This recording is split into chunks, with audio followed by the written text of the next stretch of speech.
Hello friends and welcome back to Abridged by Alpal. I'm super excited for this video. I've been stupidly laughing about it all day long, and that surprises me because this is going to be kind of a hater video and I'm not a hater by nature.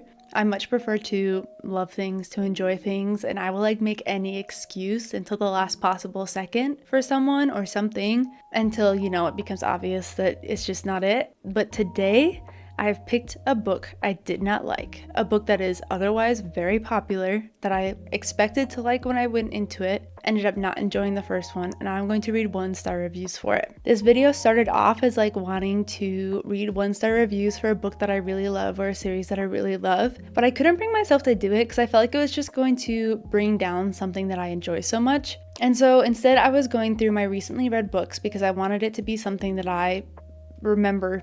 I'm a little bit scared to say what book it is, but gotta rip off the band-aid because I want to get to the rest of it. That book is The Blade Itself by Joe Abercrombie, the first book in the First Law trilogy. A book I really wanted to like going into it, and then I finished the first one and I was like, woof, that was not for me. And I just got giddy at the idea of reading reviews for this book. The very first one that I read when I opened up Goodreads has a sentence that I feel like perfectly encapsulates my feelings towards this book, and so I'm just really excited to share these and laugh at them. If this is a series that you really like, I don't mean to make this video to discredit what people enjoy about something. It's very much just that it was a book that did not suit me. I was not a fan of. So if you did love it, feel free to defend it in the comments. And if you are like me and you also were disappointed by this, enjoy some camaraderie. I'm going to just read these in the order that I found them, but I will also try to make them a little bit more family friendly because one of the major complaints that people have about this book is how much profanity he uses. And so it's quoted a lot in these reviews. I'll start off with this first one, the review that I read, and I went, oh yeah, I absolutely want to do this video. And this one's a long one, so I'm just gonna read this one paragraph that I felt like I really related to. But I managed to slog through it because I was told this was some genre-breaking novel that didn't rely so heavily on typical fantasy cliches, and it was supposed to be really dark and gritty. Instead of gritty, it felt kind of like a teenager who swears a lot to try and sound like an adult, really forced and usually out of context. A lot of the writing in general seemed to trip over itself. Good editing would have helped a lot. That sentence about a teenager who swears a lot to try to sound like an adult, that is exactly how I felt about it. I felt like the characters were too witty all the time, and I wanted something that was actually gritty and dark. To have a character, who's got it turned on 100% of the time, you just don't get that. You don't get down and depressed. Yes, it's very graphic, but once again, I feel like that kind of fits into the oh, well, I want to write something really dark, so what I'm going to throw in is a ton of severed heads and not the other elements that actually make something dark. Okay, this next review is by Crystal, and same thing, this is kind of a long one, so I'm just going to read the one part of it that really resonated with me. It's the second paragraph, and it says, after reading Glokta's intro, I was convinced the characters were actually lizards. So much focus on him licking his teeth/gums and the fact that he's a cripple, but no further kind of descriptions to convince me that he wasn't a lizard man. Honestly, this would have been a much more interesting read if it had been about humanoid lizards. It's a point that I agree with. Glokta, I felt like was a very interesting character, different than most characters that I see in epic fantasy, but also so many repeated phrases to describe him, and at some point I'm like, I get it. We get it. He's missing half his teeth. He has to eat oatmeal all the time. It's just let's focus on something else. This next review, I enjoyed reading more than I enjoyed reading the book itself. It's that good. In my next life, dear Lord, please let me come back as a white British man that writes a beyond mediocre fantasy series but gets hella praise for it. It shall be a grim-filled disease hellhole with big men who don't shower and characters who shall be killed. There shall be a lot of swear words in it. Well, mostly variations of... But you get the picture. Women shall be non-existent or exist just enough for my book to not feel like a plot sausage fest. I shall not describe any skin color except it be dark or black, and if I do mention someone is lily fair, it shall be to emphasize someone who isn't. My plot shall be filled with characters squealing and going argh or ugh, and lo, I shall be crowned the king of grimdark. Amen. Why was that actually better than the book itself? A lot of the reviews that I was reading talked about how he uses a lot and how female characters are pretty much non-existent other than to be victims. That was definitely like a recurring theme of these 1-star reviews, and all of which I totally agree with. This one is really harsh on Abercrombie, and I have to say, like, I know that this was his first published book, so he might have put out other things that were better.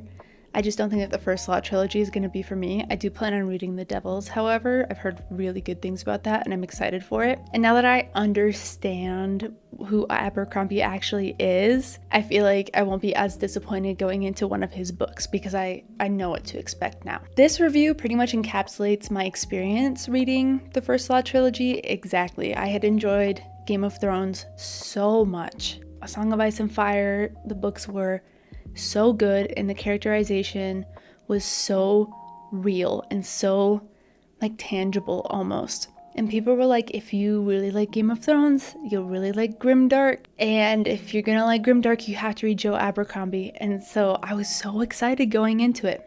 And then this review, this is my experience. And once again, this is very critical of Abercrombie.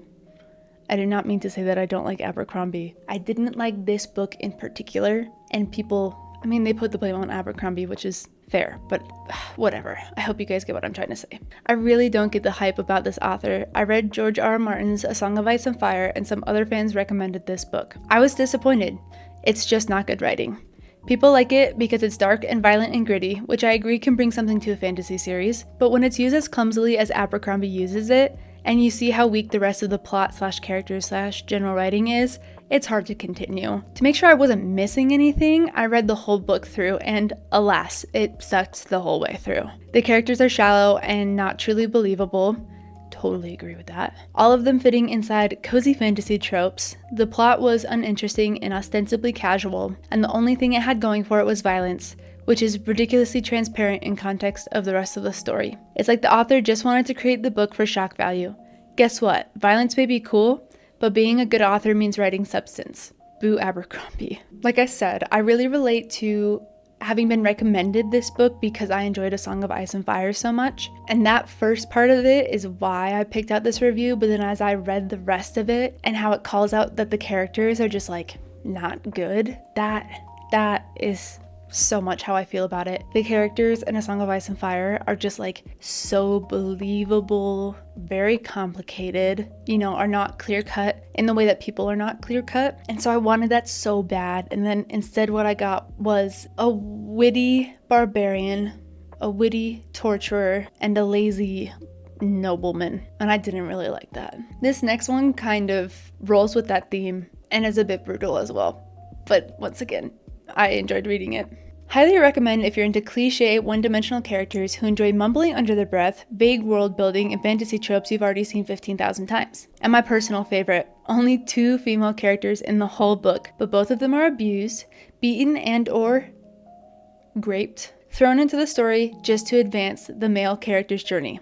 Also, it's boring. They're like cutthroat reviews. Like, truly, not a single one of these was just like, wow, like this wasn't for me. Or like there was nothing mild about these reviews whatsoever. I felt like every single one of them came out swinging, and it was so entertaining to go through them. I'm gonna start like halfway through this review because it's the latter half that I really enjoyed.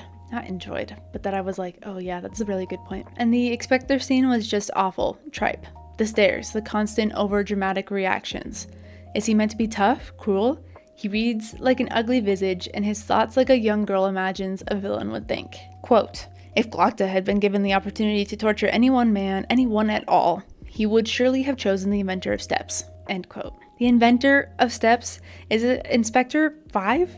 And then, unbelievably, a page later, quote, if Glokta had been given the opportunity to shake the hand of any one man, anyone at all, he would surely have chosen the inventor of chairs. Unquote. Bravo, SMH, what are you saying? Quote, they're everywhere. You really can't change floors without them. End quote.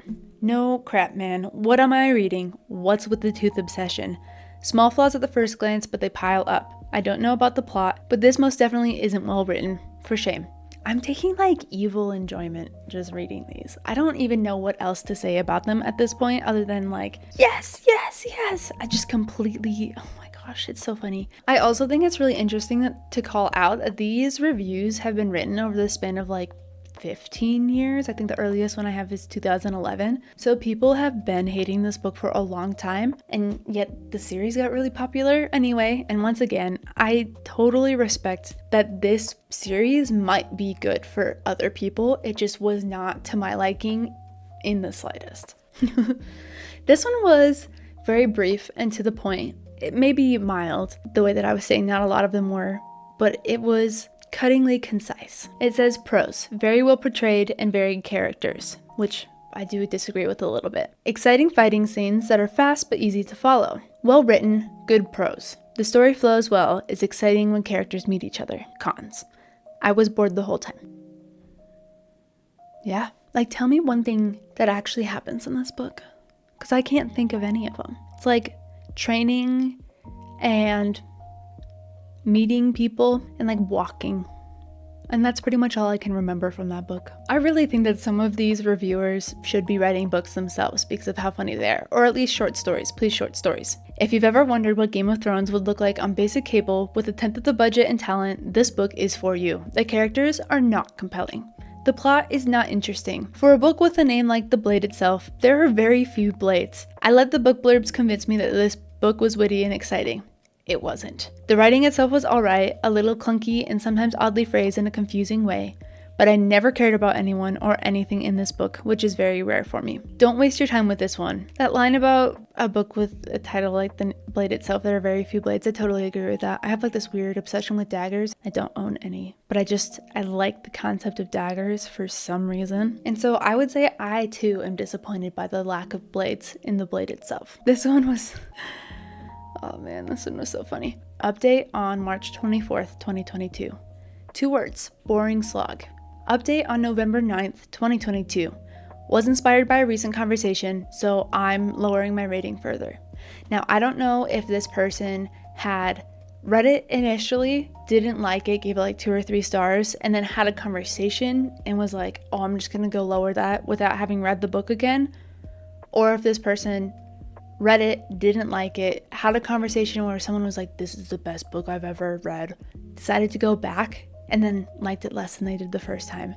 Either way, devastating. Devastating as a reader, devastating as a writer, devastating for the book community as a whole. It's just, like, we hate to see it, but also, I'm so entertained by this. I love the idea of coming back to something 8 months later and being like, I hate it more. I hate it more because I feel like a lot of times over time, you just kind of forget what you didn't like about something and you're like, oh, maybe it wasn't that bad, but not this person. And I respect them for sticking to it. Like I said before, one of the more common criticisms of this book was the weird one-word dialogues, specifically using ugh, or arg. And this one really encapsulates that. It says like DNF 50%. Oh, this was terrible. I review a book's rhythm, its ebb and flow, a strong clear plot with well-defined characters. This had none of those. I had no idea what the characters' goals or ambitions were. No idea what the plot was. Halfway in, I should have had some idea. Star Wars The Phantom Menace Star Wars The Phantom Menace had a clearer plot. Jezal is Prince Valium from Spaceballs. His storyline put me to sleep. Offense. Geez, Jezal, could you be any more, dull? Glokta was sadistic and cruel for no reason. Admit your guilt. The vote was rigged. Did you pay your taxes? He didn't pay his taxes. Treason. Blasphemy. Did you pay your taxes? Shut up. Cersei Lannister was evil. Glokta was a caricature. Logan was, I don't know who he was. Plus, I found his writing annoying. The before every sentence? Why? Thank you so much, Aristotle, for that review. Came back from the grave just to leave those words on Goodreads, and I'm grateful for it. I'm grateful that someone as acclaimed as Aristotle agrees with me. I mean, Reese Swistek really just summed it all up in this review that says, bad. What more is there to say? Maybe disappointing. Maybe that's what else you can say about this. This one, I'm just going to read the first 2 paragraphs of it.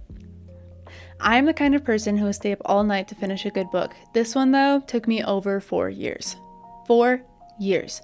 I would borrow it from the library, read a couple of chapters, realize all the characters were still alive, and feel disappointed about it. Let the loan expire, come back 6 months to a year later, try again, and repeat until my nightmare was finally, mercifully over. I hate every character in it. I am not interested in what is going on at all. I keep making excuses to not read any more of it. This book lacked everything a good story should have, which is interesting characters doing interesting things. I forced myself to keep reading. I really wanted to like this book because I hear so many people saying great things about the series, but holy crap.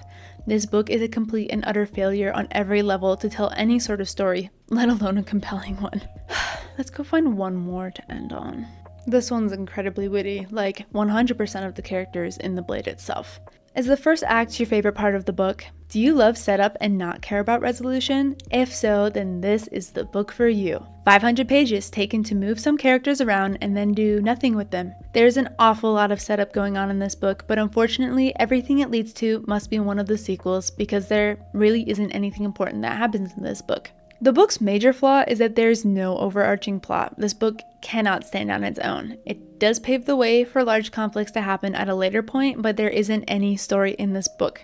Instead, it's just the beginning of a story. This is making me realize, usually I'll give the first book in a series a go, and if I'm not enjoying it by the end of the first one, I don't read the rest of the series, but maybe I'm doing this one a disservice by not actually finishing it. Even though I do feel like that's been a pretty good rule of thumb. Even if the first book is the weakest book in a series, it's usually pretty indicative of what you're going to get. But I have to agree with these that there's not a lot of resolution, there's no payoff in the first book, and maybe that's why I disliked it, but no, I just think I really didn't like the characters, and that if I don't care about the characters, I'm not going to care about the book. Yeah, okay, never mind. I'm not giving it a second chance. I'll end on this one. A mysterious wizard gathers a party to set out for epic adventure across the world to fetch a thing that does something. Wait, where have I heard this before? Oh yeah, pretty much every fantasy setting I can think of. The hype promised me something truly different from traditional fantasy, some amazing complex characters, and what do I get? Another wizard gathering another party of classic fantasy trope characters to, you get the point. Spice that up with some cursing and immersion-breaking language that doesn't fit the setting? No, it doesn't really save it. I truly, truly wanted to love this book, but alas, I'm so disappointed. I mean, I could definitely go on and on with these reviews, but like I said, I'm not a hater by nature. As much as I've enjoyed this and as much as I've loved knowing that there are people out there that agree with me and I'm not completely crazy, I don't want to rag on it much further than this. Like I said, I think the major disappointment for me was the characters. I really, really, really wanted characters that felt real, and instead I felt like I got caricatures, and that was just irrecoverable for me. Also, I wanted something gritty and grim and dark, and honestly, when I imagine it, I imagine the palace where Jezal is training, and to me it's drenched in sun the entire time, so I can't even say that the setting felt grim nor dark. And I think those are my two major criticisms of the book. I went into this expecting one thing and then was really disappointed. I understand that this is really good for some people, and I don't mean to say that their opinion is invalid, and I don't even mean to say that my opinion is valid. Like, it might just be wrong, but ultimately this book was not for me. I don't think the series was gonna sit well with me either, so I decided to give up after the first book. Man, 1-star reviews are so much fun to read. So bitter. Well, that was that.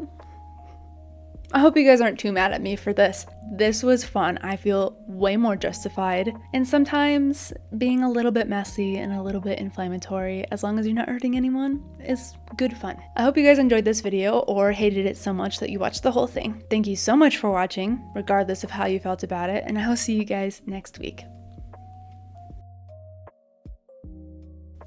This one is just absolutely crushing to me.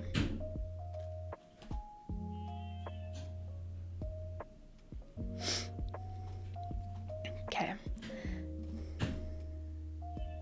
Page before you, open up the dirty window, the sun illuminates